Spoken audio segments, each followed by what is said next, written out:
உக்ரைனுடன் போர் தொடங்கியதிலிருந்து தற்போது வரை அந்நாட்டைச் சேர்ந்த 5 லட்சம் ராணுவ வீரர்கள் உயிரிழந்துள்ளனர் என ரஷ்ய ராணுவம் தெரிவித்துள்ளது.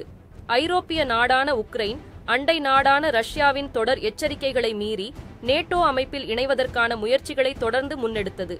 இதன் காரணமாக கடந்த 2022ஆம் ஆண்டு பிப்ரவரி மாதம் உக்ரைன் மீது ரஷ்யா தனது படைகளை அனுப்பி தாக்குதல் நடத்தத் தொடங்கியது. மிகப்பெரிய படைபலத்தை கொண்ட ரஷ்யா உக்ரைனை ஓரிரு நாட்களில் கைப்பற்றும் என எதிர்பார்க்கப்பட்டது.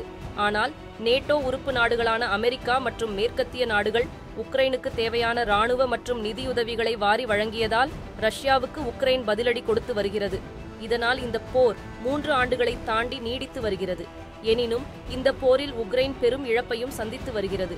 உக்ரைனின் பல்வேறு நகரங்கள் ரஷ்யாவின் கட்டுப்பாட்டுக்குள் வந்துவிட்டன. இந்த போரில் இருதரப்பிலும் ஏராளமான வீரர்கள் உயிரிழந்துள்ளனர்.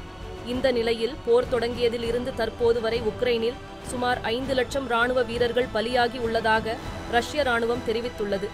உக்ரைன் ராணுவத்தின் 22,000த்திற்கும் மேற்பட்ட ட்ரோன்கள், 1000 ஏவுகணைகள், சுமார் 900 விமானங்கள் மற்றும் ஹெலிகாப்டர்களை அழித்திருப்பதாகவும் ரஷ்ய ராணுவம் தெரிவித்துள்ளது.